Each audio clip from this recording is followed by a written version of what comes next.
I feel what I was supposed to do. Robert, you don't understand that you're just as guilty if you know who did it and you're not saying nothing. That's guilty by association. What was the point of snitching on everybody if I was going to get charged? Why did you make me stay? I said I don't know.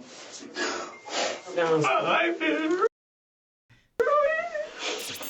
When the bodies of 3 teenagers were discovered over a period of several days in the same neighborhood in Marion County, twin would have been throwing up. Florida, the police didn't know what to think. This would set the tone for the rest of the case, as the emerging suspects all seemed intent on blaming each other. The identity of the alleged perpetrator, along with the motive for the heartless murders, turned out to be more alarming than anyone wanted to believe.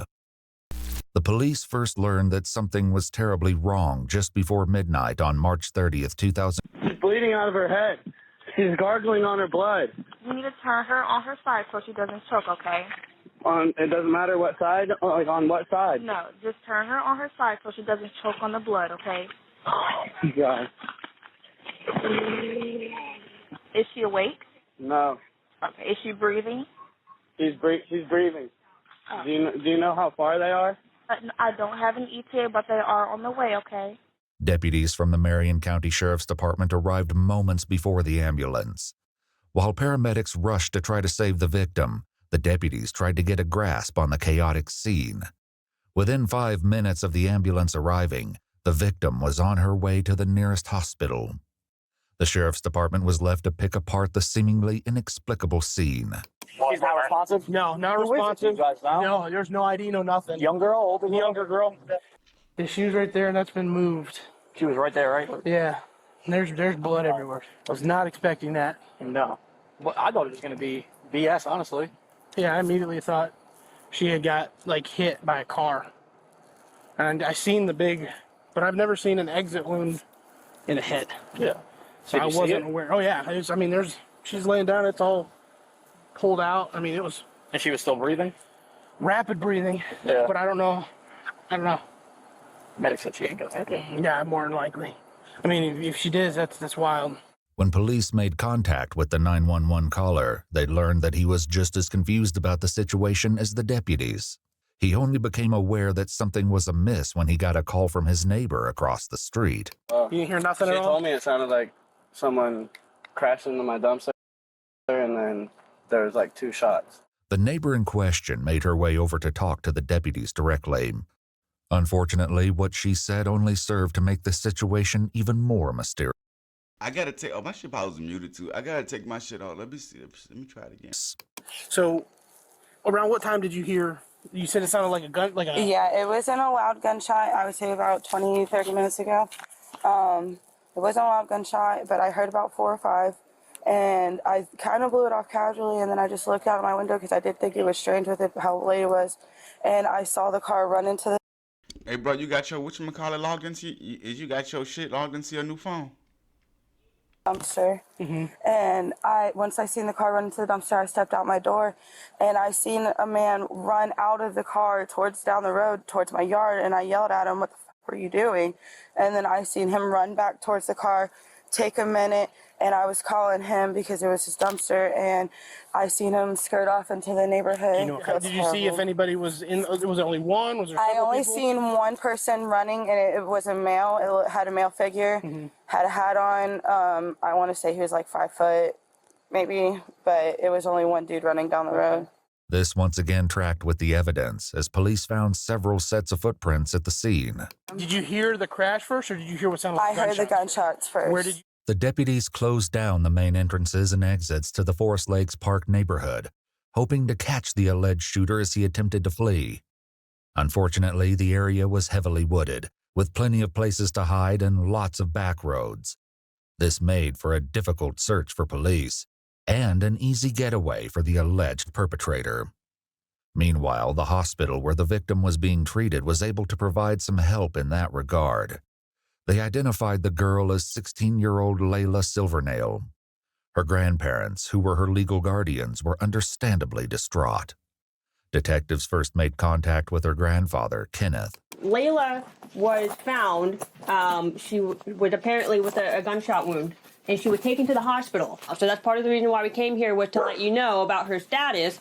But we also wanted to know any information that you had about who she was with yesterday, who she hanged out with. What's she in the hospital for? She has a gunshot wound. Huh? She was shot.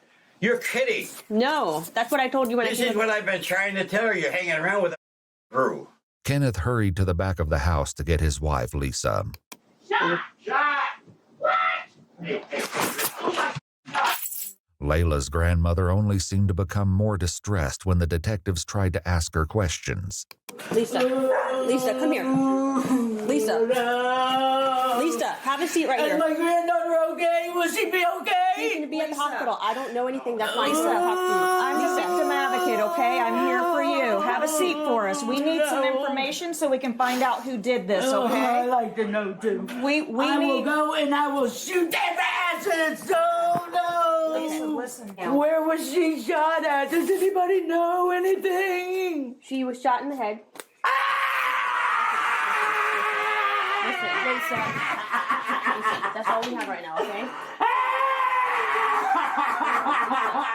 This can't be happening. This can't be happening. The situation was actually more horrifying than Lisa knew. Early on March 31st, the morning after the shooting, the police stumbled upon the last thing they were expecting. Just blocks away from the crime scene where Layla was found, police discovered a second victim, also suffering from a gunshot wound. There was little doubt that the two cases were connected, which made the search for the shooter all the more urgent. Back with Layla's grandparents, the detectives desperately tried to find out who might have been with Layla that night. Since they'd already found two victims, they had to wonder if more of her friends were hurt, or in danger too. Lisa, look at me. Who was she with yesterday? She came here with, and I'm going to tell you everything, because I don't like the people she hangs around with anyway. Okay, that's what we need. That's what we need. Lisa said Layla was almost always with her boyfriend, 17-year-old Michael Hodo. She also directed the police to Layla's best friend, who might have more information about her activities the day before the shooting. Another name came up too, and it was one police were already familiar with. And then that runaway girl, Camille. Okay. She was with her too yesterday.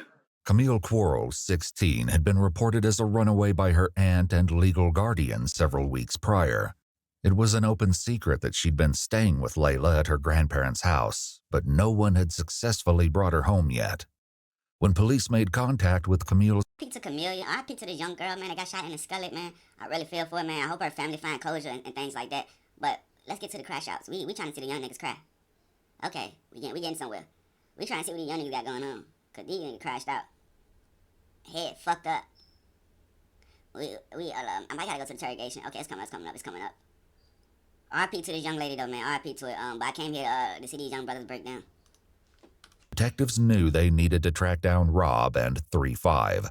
They started with Rob, who they believed to be 17-year-old Robert Robinson, who was already incarcerated at a juvenile detention facility for a different offense. When detectives asked him about 3-5, he directed them to a boy named Christopher Atkins. Shockingly, Gabby was right. He was only 12 years old.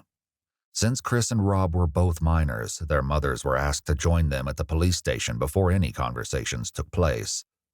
Chris's mother, Ashley, was the first to arrive. I don't understand. Where the hell is my son? If he being questioned, why the fuck I'm not in there?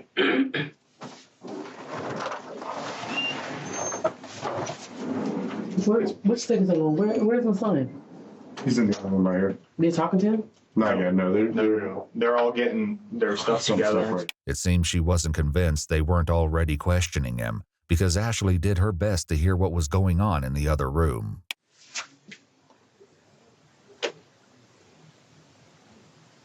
After almost 2 hours of waiting, she was finally escorted to the next room. Ever a big body blazer? God damn, how many big boy blazers they got back there? How many big back police donut eating motherfuckers they got back there? Shit, that blazer was extra big. You know how like when the little kids put on their daddy clothes? Hey dad, nigga look. Nigga, I'm a grown ass man. If I put on that blazer, that bitch is sucking me in. Like, I'm gone. Like, that's a big ass blazer. Shit. And the mama kind of thick. Join Chris. The mama was thick, and the blazer was eating Dukes up. who was visibly trembling. Can I put you right here? Sure. Yes, ma'am. Absolutely. Did you want another jacket? Of course, they got blazers everywhere. We got blazers for you. We got blazers for 3-5. We got why his name 3-5?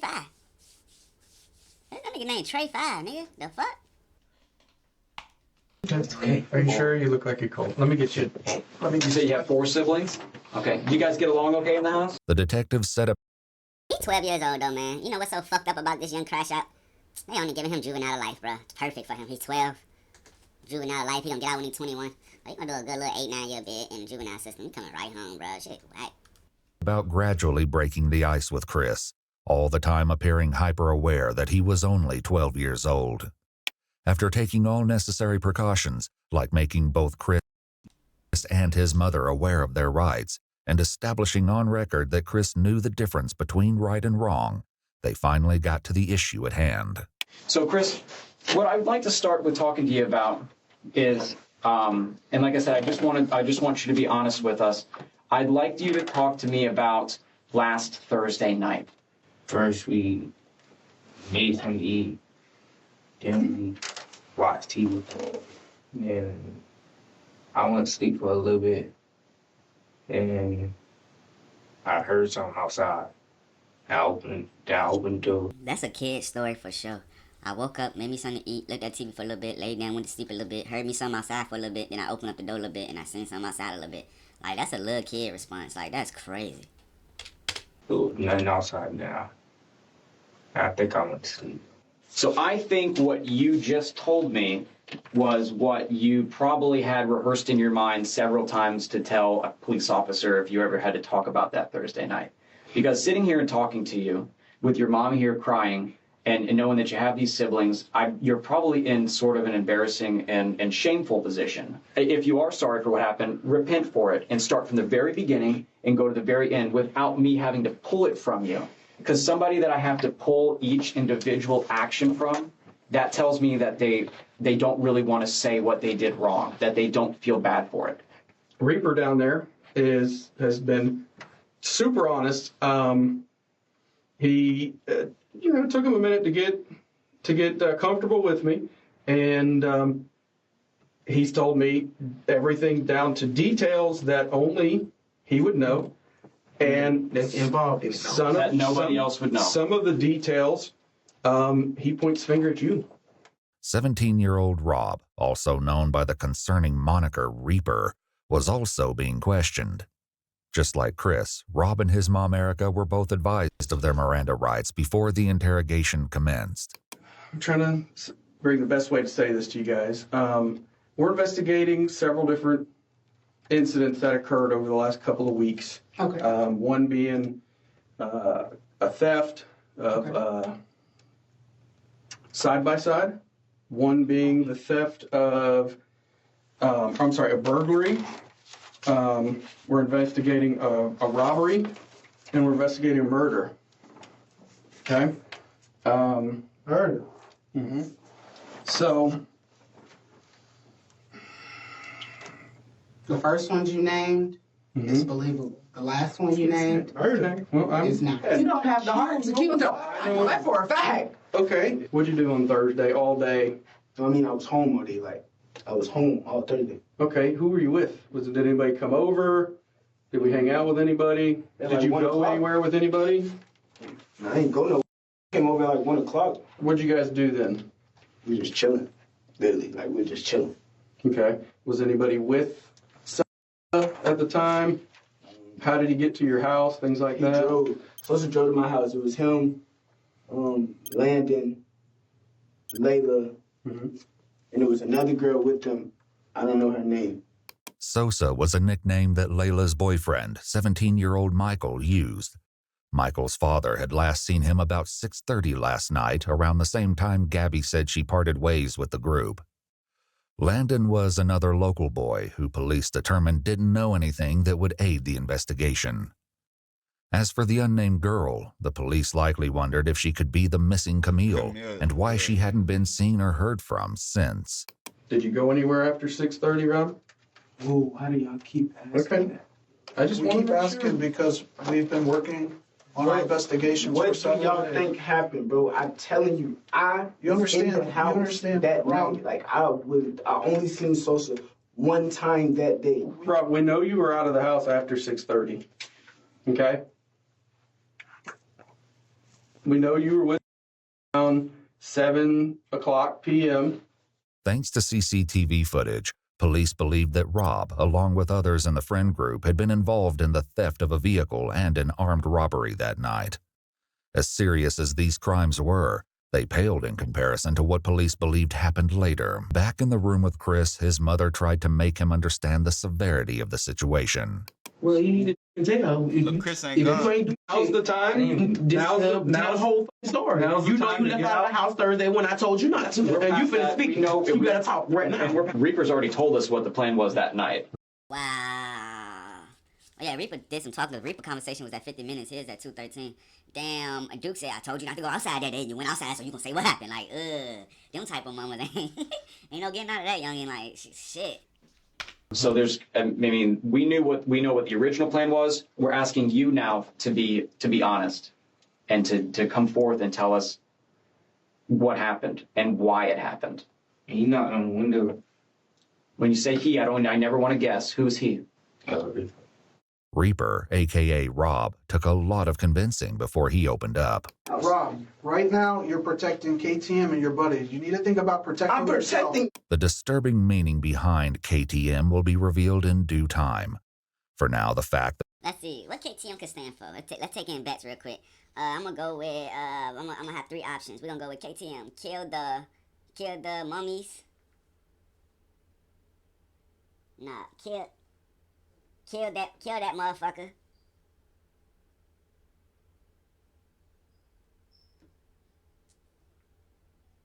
Kill trigger murder. And goddamn, we need something that could sound like a little reasonable. KTM. And killing the movement. the police knew about the mysterious phrase was enough to get Rob talking, albeit reluctantly. Was that else? When you saw, when you were with, who was with y'all? It was me. 3-5. Mm-hmm.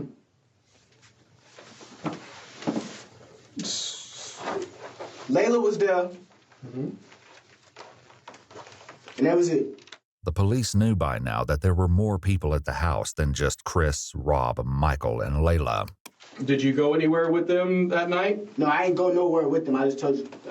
I swear to God, was at the house. They said they was finna leave. I went back home. Actually, Mom, I didn't come in until like late. I didn't come in till after 7 anyways. You don't know what time you came home. Now, but they talking about I wasn't at Mulaka at 7:10. What I'm saying is, you don't know. You gotta try it. You gotta try to get Dukes to side with you. I mean, shit. He ain't done for trying, though, you know? What time you came home because you defy your curfew so much. You don't know what time you came in. It might have been 8 o'clock. Damn, both kids little badasses. That's one thing. I don't give a fuck, nigga. I ain't going for my kids acting like this, like 12 years. That 12 years old was doing that at 11 years old. I got an 11-year-old. I wish my 11-year-old would talk about something going outside. I told him no. I don't even think that's capable, bro. It might have been 7:30. It might have, you know what I'm saying? So you don't know. What I'm saying is, if you know something that they're trying to get out of you, I don't give a who your friends are, who you trying to protect. I gotta get to work, and I'm sick of dealing with this jail. Cause you choose to have friends. I mean, you need to be honest. Unfortunately for Rob, the police already knew that he was still holding back the dark details of what he got up to that night. What about his cell phone? Do you own that phone? Yeah, I own that phone. So okay. do you all want permission to check the location? That would be phone? great, yeah. No. Wow. Hey, look, bruh. The way that little nigga was sitting in that chair crying in that blazer, I kind of knew the situation was going on, like what your little cousin was going through. I know little bro 18 and this little nigga 12, so he can't be your cousin. No, man, just putting a little humor to the situation. But damn, look how easy Dukes was to give up the phone. Like, what the fuck? She just want to go to work, bruh. Ooh, that would be great. What do you mean, no? Oh, they can check my phone. They might find they're not else in there. They're not looking in your phone for anything else. So you're certain that your phone GPS will keep you at your house that night? Are you? Are you? So we gon' no. I can just tell you, I really don't know nothing about no murder. That is the truth. I don't know nothing about no murder, and I was not there with no murder. That's not what they asked, though. That's not what they asked. What they asked was, when they pull this GPS, will it show that you were at home in your bed, or will it show that you were? That's the question that was asked. You don't know? I don't know what y'all want me to do. Like, I'm telling you stuff. They want you to tell me I'm lying, and I'm telling them the truth. And you sitting there going with them. Why don't you believe in them? They are not your sons. Stop believing them. Oh, no, I was not there. Like, I didn't say you was not there. You were there. Wait, first and foremost. You sitting there just moving everything you're saying. No, first and foremost, you lie so much, I don't know what to believe what comes out your mouth. You didn't burn the bridge that's been gone. Let's get that understood. At 17, you done burnt the bridge. I wish I would have. Fuck. These type of videos, I need to get my son at school, though. I need to get my 11-year-old son to look at shit with me like this. Like, god damn, like, man, she said you'd have been broke that bridge, nigga. Let's get that understood. Like, I was like, but what I'm saying is, you so quick to want to protect people. And that's crazy, bro. Just do your time, little player. Like, you do your time, little bro. You insanity. You crazy. Fuck it. Let me finish. Protecting. You so quick to want to protect people, don't want to snitch, want to be cool this and cool that, and not be known as a who is in the paperwork and all of this, that you're willing to sit here and go down for murder that I know you didn't do. I know for a fact that you didn't do it, but you're going to be guilty by association. We gotta take mental notes. Rob 49, Reaper mama think he was dead, but he didn't do it. Let's see how well she know her son. She sound like she's standing on it. But you don't want to tell who the did it. That's the problem. I did not kill nobody. I did not kill nobody. Did somebody you know do it? Like, what the No, I don't know nothing about no murder. I don't know nothing about no murder. And if you lying, you standing on this island by yourself. Because if you got something to tell these people, I don't have nothing because they have a way to tell if you're lying. The best way to tell if Rob was lying was Chris, who was still in the room next door. He was sharing a bit more than Rob, and some key differences in their statements stood out already. What do you think he's going to tell us, Robert? He's not going to, with me, I swear to God, he's not going to, I didn't do anything. I promise you I didn't do anything. Who did? I don't understand why you keep lying. And then you go back. It's going to be a snitch. And it doesn't matter. Kill me. It don't matter. That is a snitch and I will die. This is not no joke. You would Nigga, Woody ain't die. die. Like, you would die for snitching out here. People die for that. Real talk. Mama, people get blocked and killed for snitching. We're talking about life sentences here. Right. And this is like really just listen. Your actions and the people you choose to hang with and all of this I didn't kill anybody. Is slowly killing me. I should just pause. Let me talk.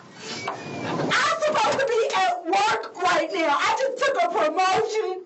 I can't keep missing work over that you are doing or the people you hang with or just any of that. Like, I don't know if you know or not, but they threatening me with contempt of court because I don't come to none of your court stuff for the other shit you got going on. Mm-hmm. I make sure you get there, but I cannot keep missing work. And you sitting here in my face telling me that you don't want to snitch because your life is they gonna kill you. Go ahead, bro. R.I.P. to Lil Rob, man. Dukes don't give a fuck.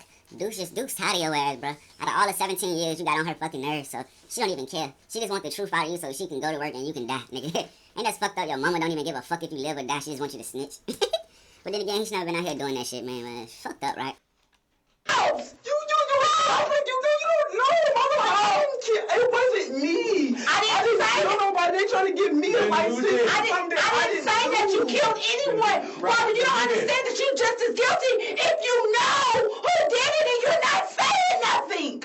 That's guilty by association.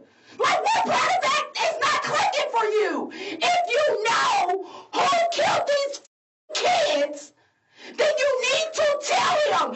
Some part of this tirade must have made an impression, because at long last, Rob shared his version of events. Taj killed all three of them. Okay. Tell me about it.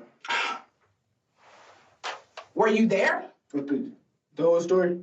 Were you there? The whole story. Let him talk. I'll say the whole story. Tell me the whole story. Rob just mentioned 3 victims, but the detectives had so far only asked him about 2. Not only did this grab their attention, but they likely suspected that the Taj that Rob mentioned was 16-year-old Taj Bruton, with whom they were already acquainted due to previous cases. Unfortunately, this didn't mean they knew where to find him. Several weeks earlier, Taj cut off his Taj like, hey nigga, ratting, man. You really out here ratting, man. Taj the one that's gonna come out a real one. Nigga, rat on me, man. Fuck.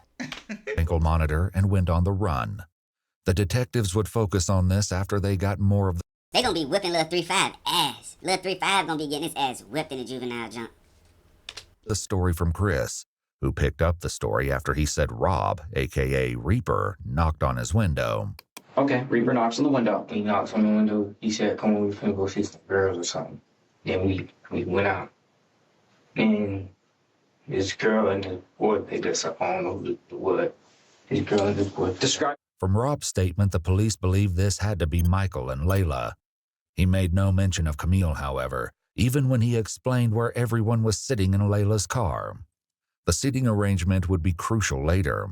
Layla was driving, Michael was in the passenger seat, while Chris and Rob were in the back seat. But they weren't alone. Then somebody came in the car, I don't know what his name. It was like somebody in all black. Okay. And how does this person look?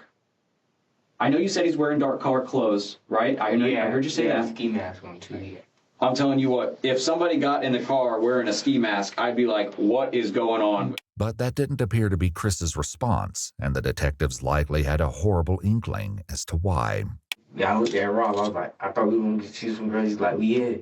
I was like, oh, all right. And then we kept driving again. Throughout his interrogation, Chris would only refer to the man in the ski mask as the X-Man. Luckily, Rob had already revealed the identity of their companion. We went to pick up Taj. As soon as Taj came out of the house, first thing he told me, like, we knocking on. We knocking on. I was like, nah, but I ain't even trying to do all that. It took a little more persuading, but Rob eventually told the police that they could find Taj at his girlfriend's. These type of friends, bro, fuck them. Cause like, nigga, gonna tell you, we gonna see some girls and nigga tell me some nigga in the car said we knocking these niggas off. And I ain't trying to do all that. And huh, like what? Like, shit sound crazy though. When little bro gonna start crying though? House. They picked him up and brought him to the station after they finished talking to Chris and Rob. But instead of clearing up the questions detectives had, Taj made everything more confusing. He said everything was Rob's idea.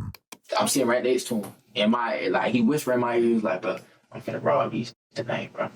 I look at him like, what you mean you finna rob these tonight? He's like, bro, so sad. They look, bro, they got a pound of weed. They got some money, bro. And if they don't go for it, I'm gonna kill them. That's exactly how he said. At this point, I'm frantic. If I can't, if I tell Sosa, right, Rob's sitting right next to me, so therefore he's gonna shoot me. So I'm sitting here, I'm scared as hell. So I'm like, I ain't got no choice but to just sit here and just, it is what it is.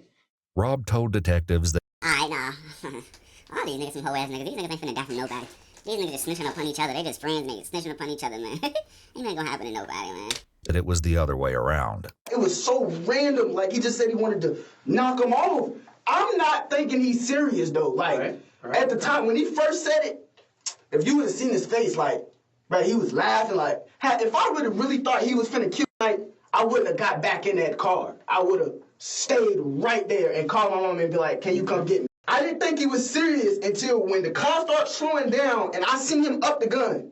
Rob said that Taj did this because he wanted to take Michael's firearm. Over in Chris's interrogation room, his story aligned with Rob's. For now. What triggered him to just start shooting? I'm trying to figure out. Is something in between that you're not saying? Because I think the person that, the white guy, I think they said he had a lot of money or something. Oh, so it was set up as a robbery. Okay, now we're getting somewhere. Okay. So they were setting up to rob the man. Did Reaper mention that to you? That something was going to be set up or anything? He didn't even know. All I heard was pow, and Like, I thought somebody was shooting at us, so I hopped out the car and ran. I'm looking. Boom! Boom! Once again, Taj's version was a little different. 3-5 shot, so boom. Layla got shot by Rob because that was diagonal. It was crazy as fuck. Just like that. It took 2 shots. It wasn't no more than that. It took 2 shots to kill both of them. The police knew at least part of this was true. Who shot who was yet to be determined. But tragically, they'd confirmed the second victim as Layla's boyfriend, Michael Hodo. He was in the grass by the side of the road, just blocks away from Layla. He was deceased when police found him. Michael's father had a heartbreaking reaction when he found out that his son would not be coming home. My son's dead, isn't he? I'm sorry to be the one to tell you. No! No! Oh my God! No! Can they come back out here and help? We have to talk. We have to find this out. Who's to find this? This is to go find out who did this to Sam. I'll find him when I kill him and kill him. Oh my God!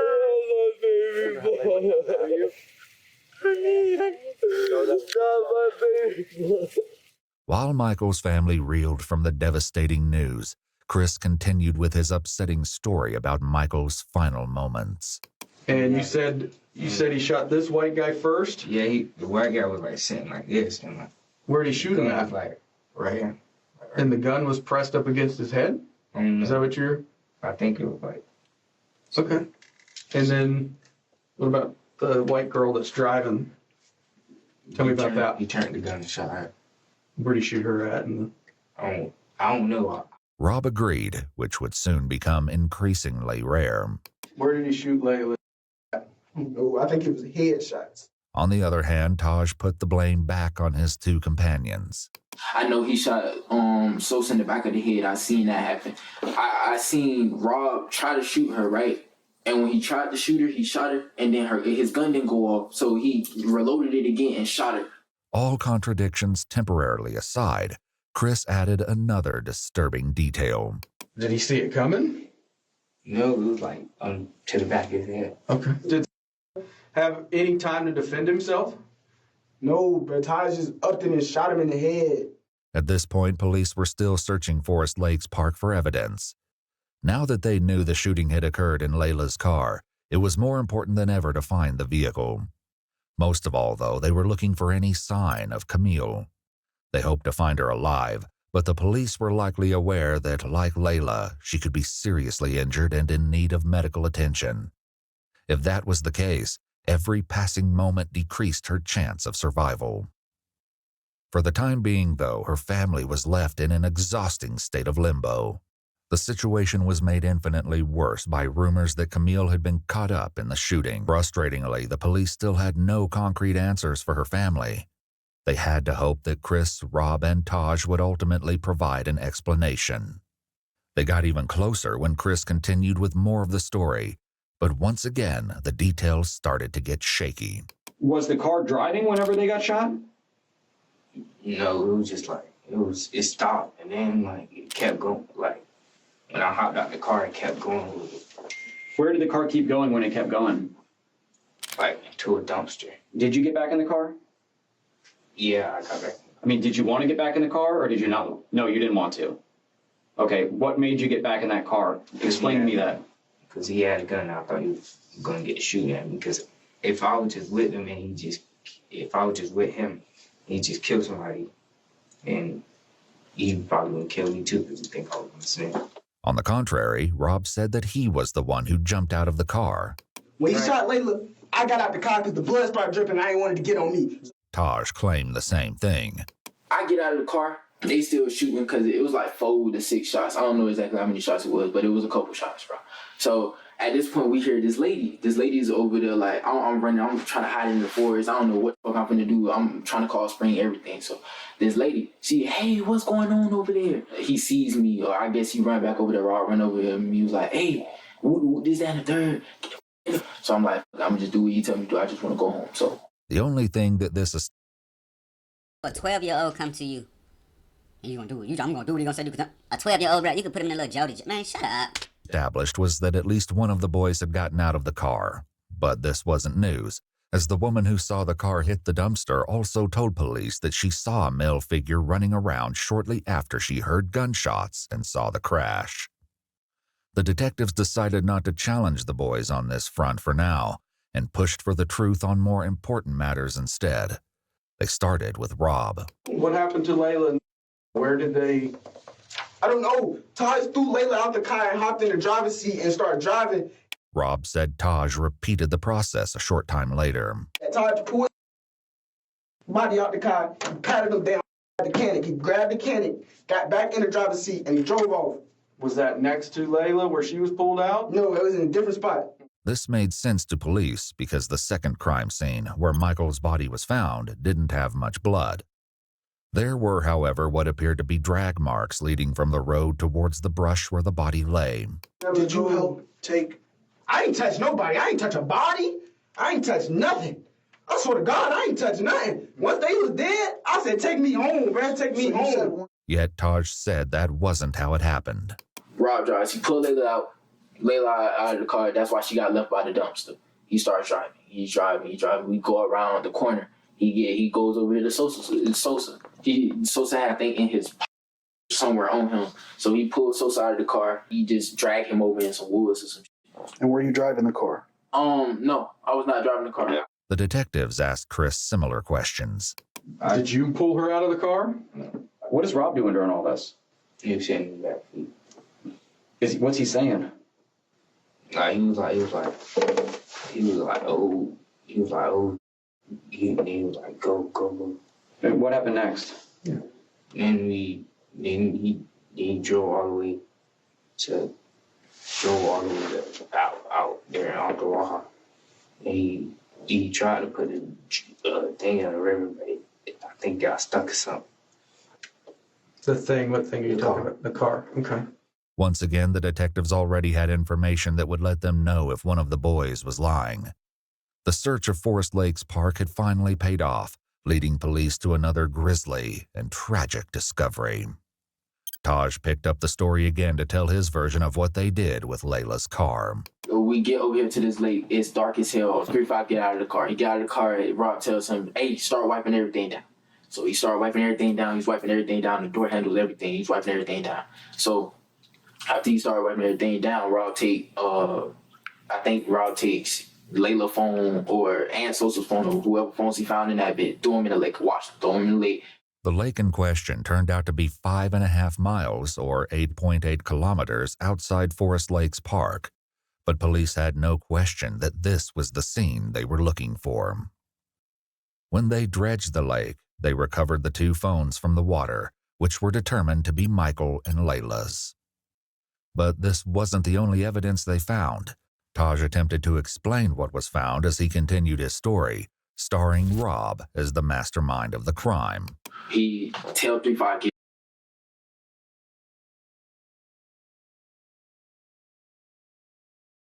Whoa, it's another body.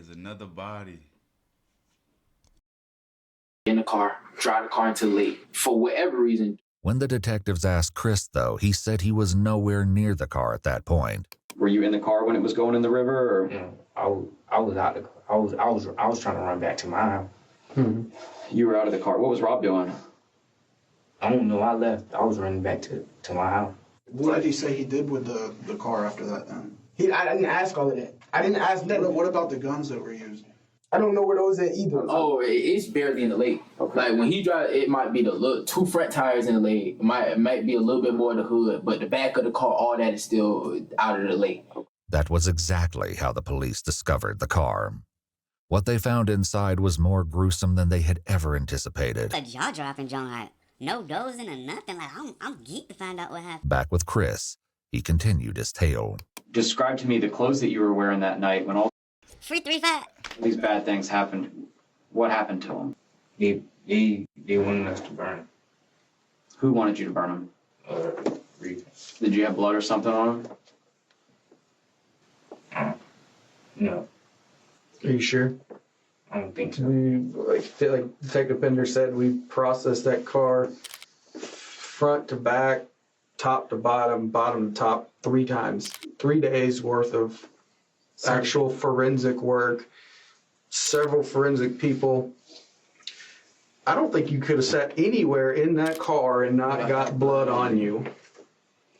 I think it was something on my shoe. I'm standing over here scared as like I think it's blood all over me, but it's dark, so I don't know. But I think it's blood all over me. Rob said burning the clothes was all Taj. Taj, of course, said it was Rob. Let's put our bets in. Was it Taj or Rob? 3-5? 3-5 ain't got the brain to do all that. We're gonna put 3-5 out of it. Whatever 3-5 did, they made Lil Ace do it. Lil Ace ain't do shit. I don't give a fuck. That little boy 12-year-old, man. Look, man. Damn, bruh. Shit, bruh. What the fuck Lil 3-5 do? X-Man or Rob? I don't know what to believe, Rob, because Rob mama said he a liar. He been burnt the bridge. She smoked little bro. She said, you a liar, nigga. When the mama called her son a nigga, it's over.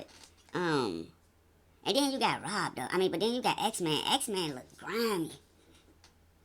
But both of them telling, Rob telling the story as if he's seen it. Them two telling the story as if they trying to blame each other. Damn. X-Man or Rob? X-Man or Rob? I think X-Man.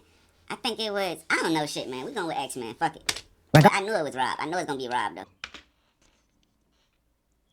Remains of clothing in a burn pile in the forest, including pieces of shoes, sweatpants, and sweatshirts. However, this was not the only clothing item the police discovered intact.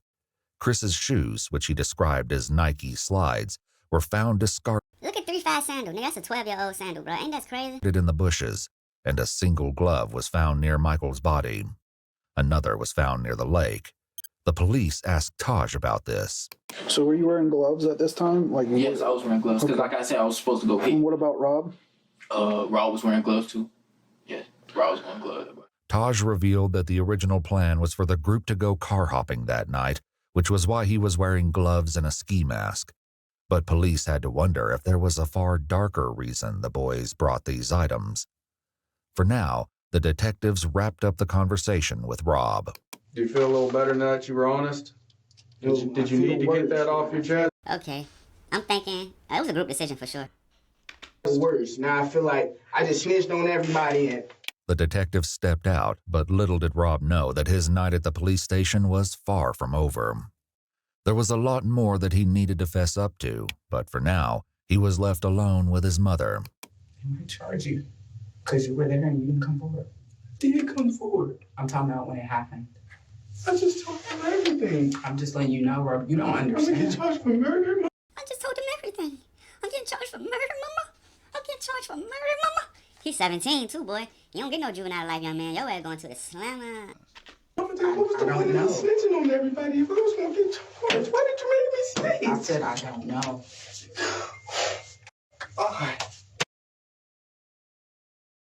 He said, Mama, why you made me snitch on everybody if I'ma still get charged? Oh, shit. Yeah, you could tell he don't be on YouTube. He one of them kids that missed the YouTube wave. You know the kids that be on a tablet all day? He was not a tablet kid. He was not one of them. What's the point of snitching? We're gonna ask you to step out now.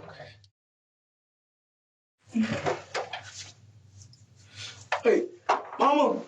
Wait, hey, is my mama still here? Yeah, she's still here. Wait, Mama. Talk to me. She's talking with someone. Can you see if they do charge me? Can you see if she can give me a lawyer? I didn't kill anybody. Hey, relax. Can you ask her, please? Rob waited, asking the detective stationed at the door several times to bring his mother back, but she had left to go back to work.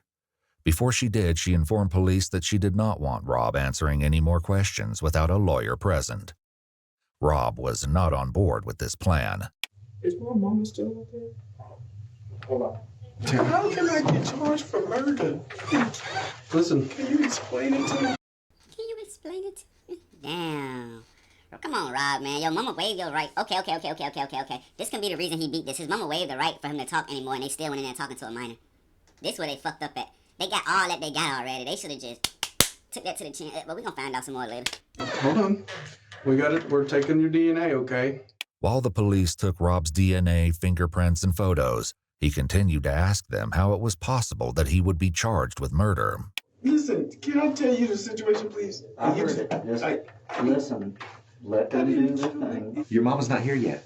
We can't talk to you. She's close? I don't know how far she got, but she is on her way. Rob's interrogation might have been on pause, But the conversation with Chris remained in full swing. The questions he faced were about to get a whole lot harder. They executed a search warrant on the house, which they did collect some things, and I'd like to talk to you about those things too. Mm-hmm. But because it looked like a surprise on that. Yeah, like what was in my house that got to do with this homicide? And I will, and I'm going to tell you about that because, like I said, I'm not going to leave anything out. It's I can tell you, it's pretty damning. I guess I would use that word. So, are you serious? Do you own any firearms, ma'am? Does anyone in your home own a firearm? Okay, because I'm pretty sure they found 1 or 2 firearms in the house. And I'm sure you guys have watched CSI, right? We can. Look, Chris. Damn, look, Chris. Damn, bro, I had faith in Lil' Chris, though. Lil' Chris a hothead, though. You can't take nothing away from these young niggas. All of them had something to do with it. They all trying to put the blame on each other. We can take a firearm, we can shoot it. That round that you shoot, we can take, and we can put it into a computer and tell you who got killed. And actually compare it to other fired casings, like the shell from the bullet.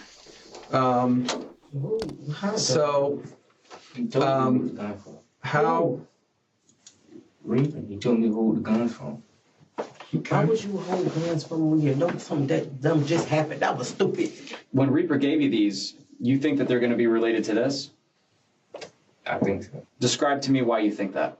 Because he said, put these up, make sure your mama don't find them. Okay.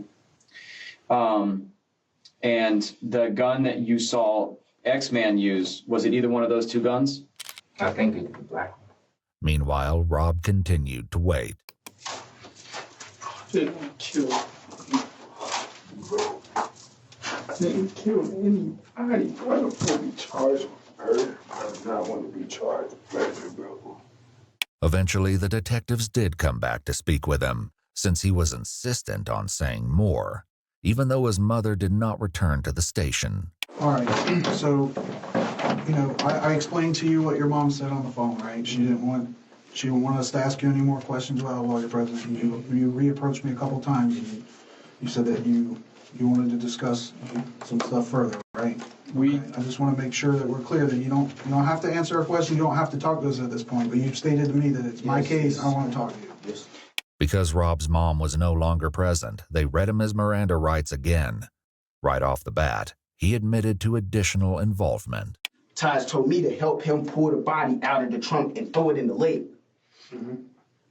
He grabs it. He's trying to pull a leg. And he was like, "Bro, it's heavy. I need help." So I grabbed one leg. I tried to help. I was like, "Bro, it's too heavy. I don't want to do this." Put the thing down. Left the girl in the trunk because I told him I didn't want to help him. Rob went on to tell a long, rambling tale about selling his gun the day before the crimes took place. The detectives hear him out before dropping a bombshell. So that's an issue because we have that gun now.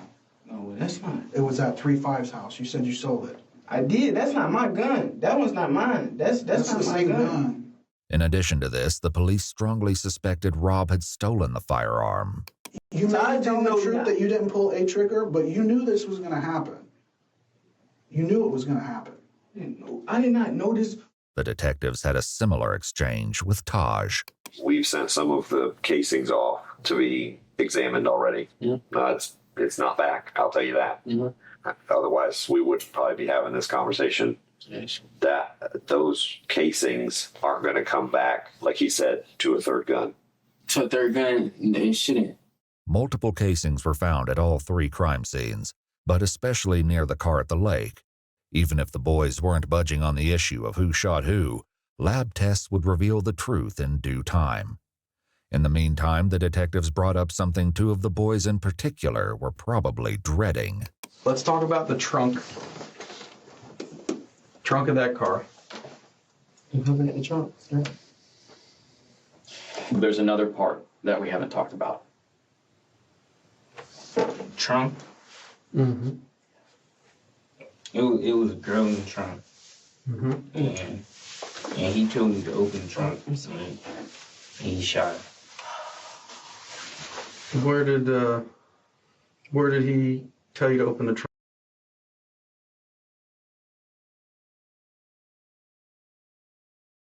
Down 3-5. Down 3-5. I almost broke my neck for 3-5. Shit, that hurt it. That bit crack. Down 3-5. Down twin. Shit, little twin again. Put up. From. You see this right? Are you seeing You told me I was shot from the inside, like the inside. Okay. And whenever you pulled that open, tell me about what you saw in there. All I seen was luggage, and then he said move, and then he shot. Okay. You said all you saw was luggage? Luggage and it was like a girl. And what part of her body could you see? Could you see her feet, or hair, her hand? Describing I what? seen hair. I did not even know it was another person in the trunk at all. Okay. So you just run around and she just in there? Yeah, I mean, we rode around like that before, though. Just because there ain't no room for all the people? Just because there ain't no room for all the people. When you go to open up that seat, what were you thinking in your head? Like, what am I gonna do? I don't know what to do. I was confused. I was like, I was thinking like there's a person back there. Did this person say something? Describe to me what you heard. What you heard whenever you opened that seat up. What noises? All I heard was somebody tell me to watch out, and then I heard gunshot, 2 gunshots. Tragically, the third victim was determined to be none other than Camille. Her body was discovered 2 days after Layla was found on April 1st. Like Chris said, she'd been shot twice. The location of her wounds indicated that her death had been no accident. It was highly unlikely that Camille had been shot once in the back and once in the head by chance. As soon as she was identified, law enforcement made contact with her aunt, Amy, for a difficult conversation. So you probably know why we're here, where we've been investigating the incident that happened Friday involving Layla and the other individual that was found deceased. You know, it took us a little while because we couldn't positively identify her, so it took us a little while. But, you know, we're certain that it's Camille that is now deceased. Probably to detectives' surprise, Amy remained stoic. As it turned out, she already knew Camille was deceased. The grandpa of Layla actually came to my house when I found your card, telling me that Camille was deceased, and how are you doing is what he told me. They were talking about Camille it at the hospital that Camille was deceased already.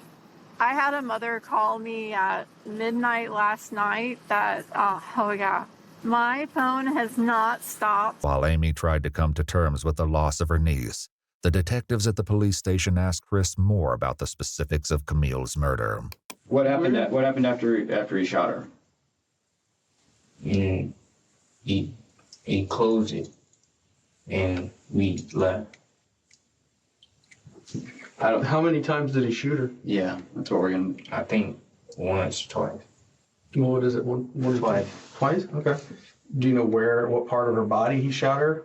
No, when I opened it, he go empty, so I looked away. As if this wasn't horrific enough, Taj put forth an even more disturbing version of events. Predictably, he insisted he was not the shooter. The culprit he named was spine-chilling.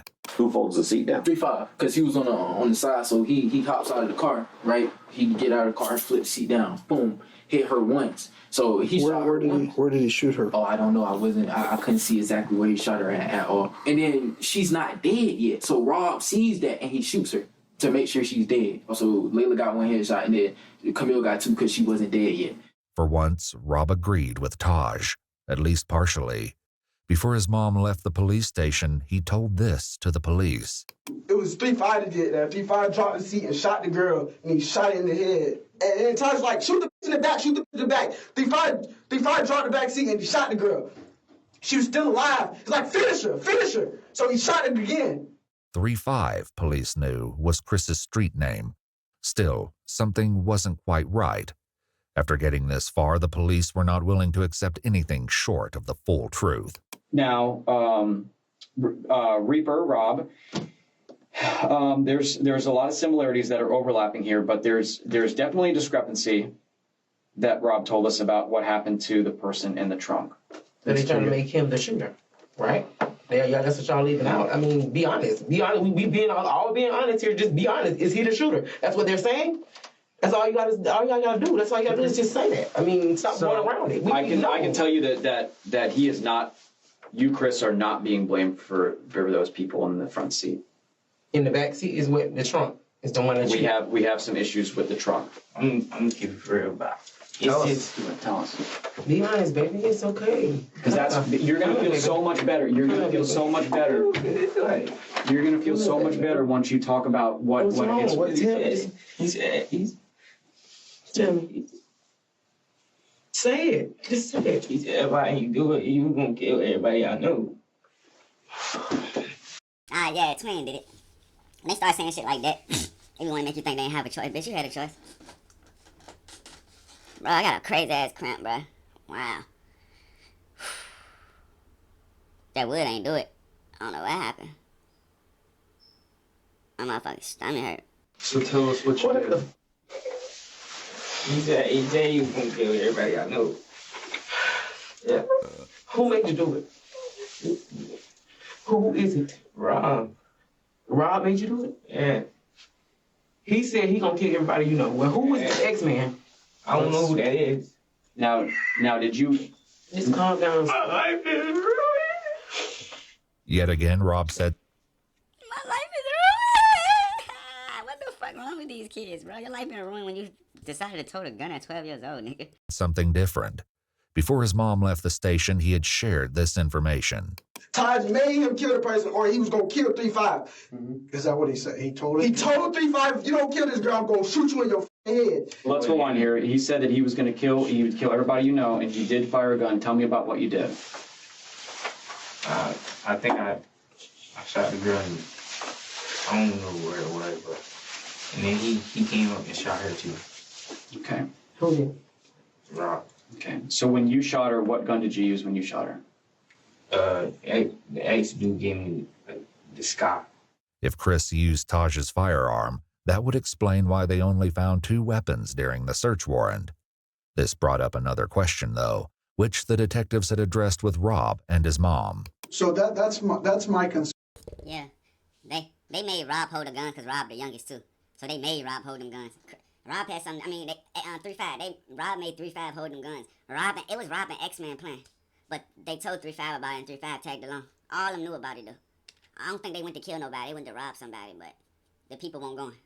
Concern here is that you said that Taj was pretty much orchestrated this and was concerned that 3-5 would snitch on him. So he made him 3-5 do that. But you saying that he was completely fine with you not taking any part of that? Yes, with me, he just told me, if you snitch, I'm gonna kill you.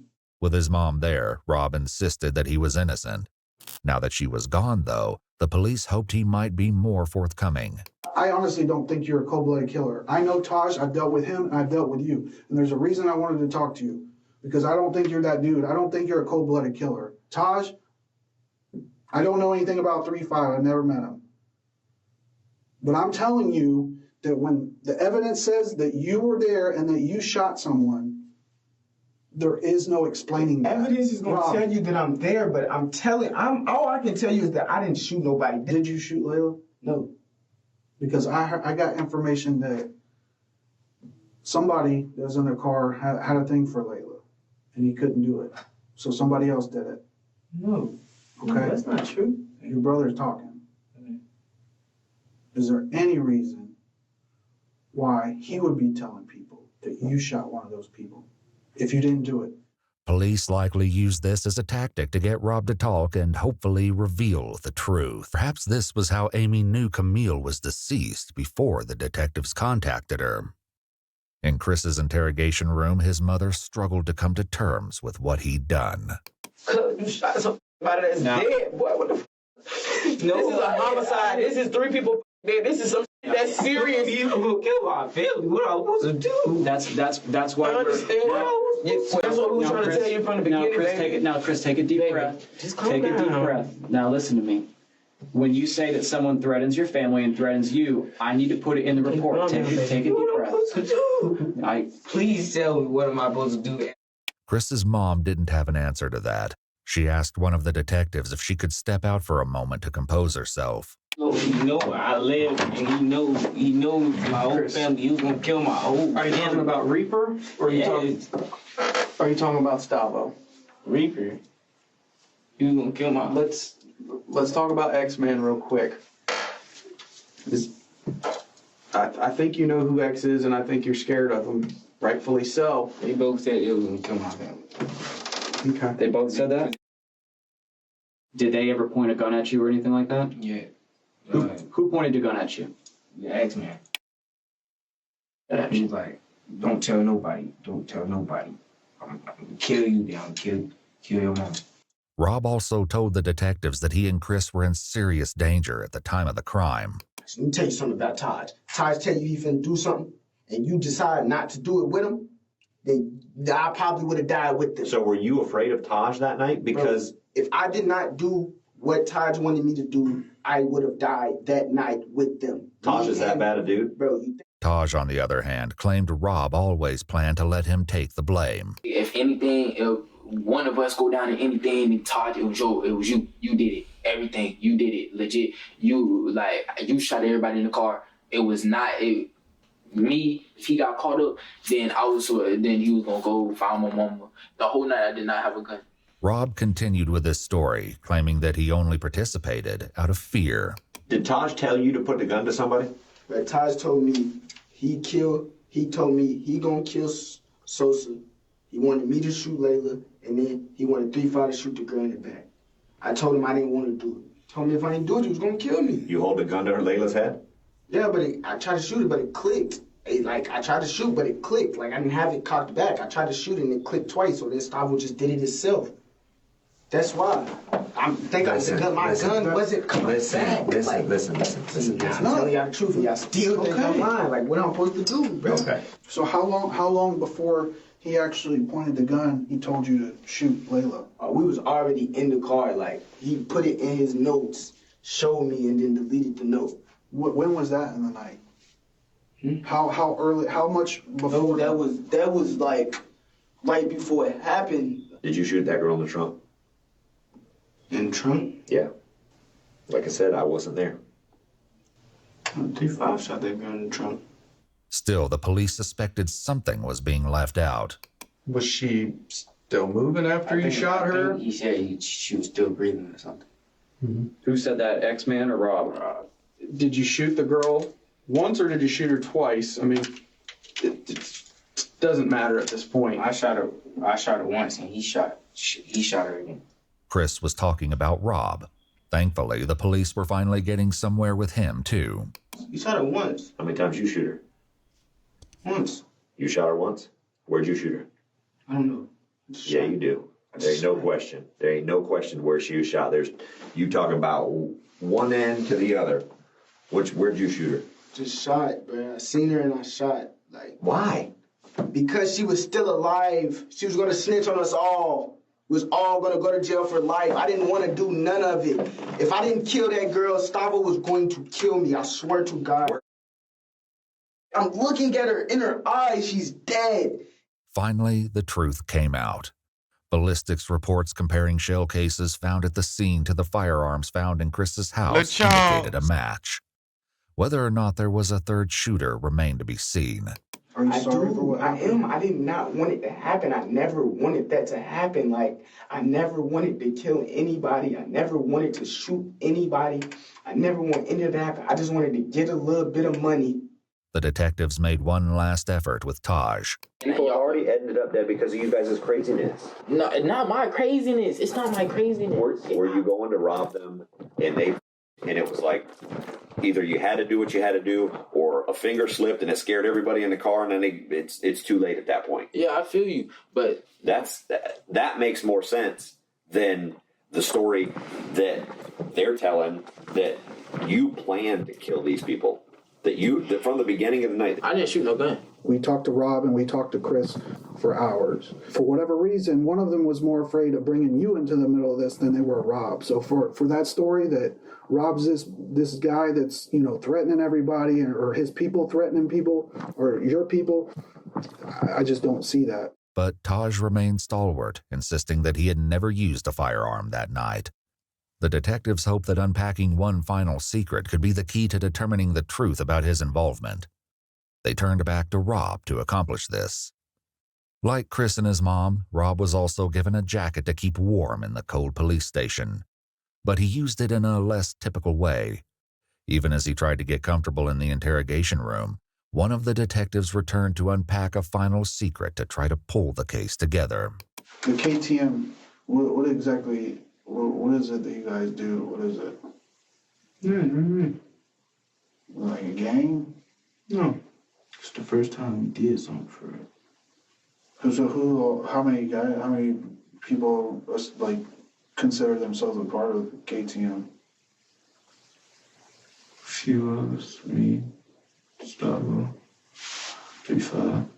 Rob's list went on, but he only had nicknames for most of the KTM members, not their real names. Notably, Michael, Layla, and Camille were not included. I was the leader of it. Chris was somehow even less willing to give up the details of KTM. What's the deal with the KTM thing? Like KTM. Huh?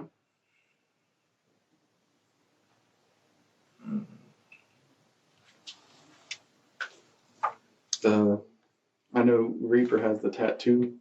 What does it mean?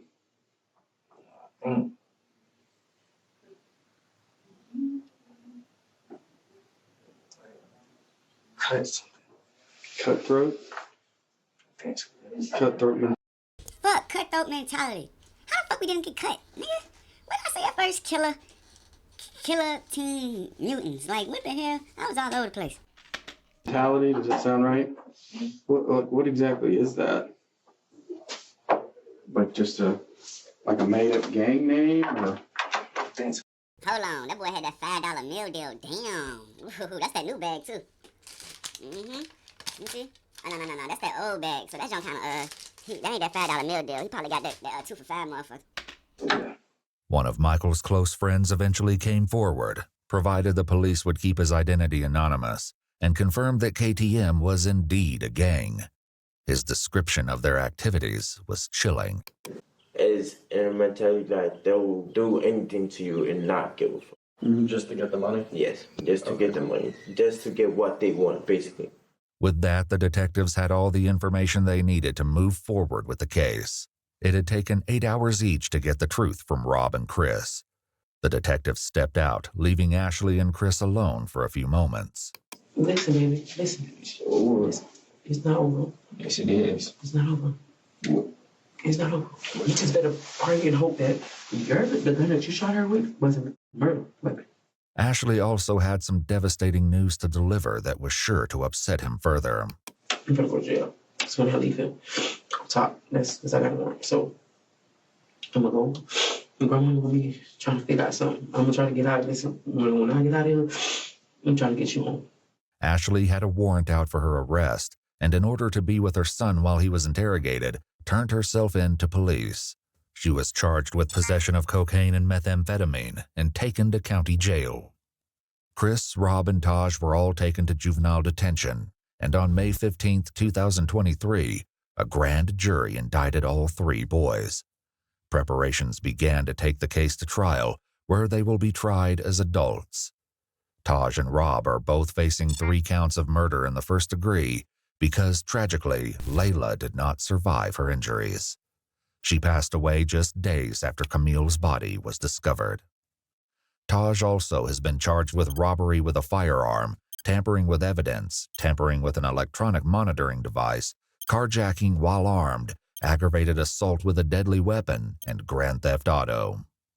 Rob had a similarly long list of charges in addition to 3 counts of murder, including armed burglary, grand theft of a firearm, petty theft, robbery with a firearm, and tampering with evidence. Chris, meanwhile, was only charged with 1 count of murder for Camille, whom he admitted to shooting while she was in the trunk. The other charges against him were dropped, including grand theft of a firearm and burglary. However, he's now facing an additional charge of battery after getting into a fight while incarcerated. Currently, all 3 boys have entered pleas of not guilty, but the trial is ongoing. What the court finds and how justice will be served for Layla, Michael, and Camille remains to be seen. You're leaving? Motherfucker over with, man. Alright, man, we're going to go ahead and end this one, man. Y'all have a blessed one, man. Want y'all go ahead and like, comment, subscribe. See y'all on the next video.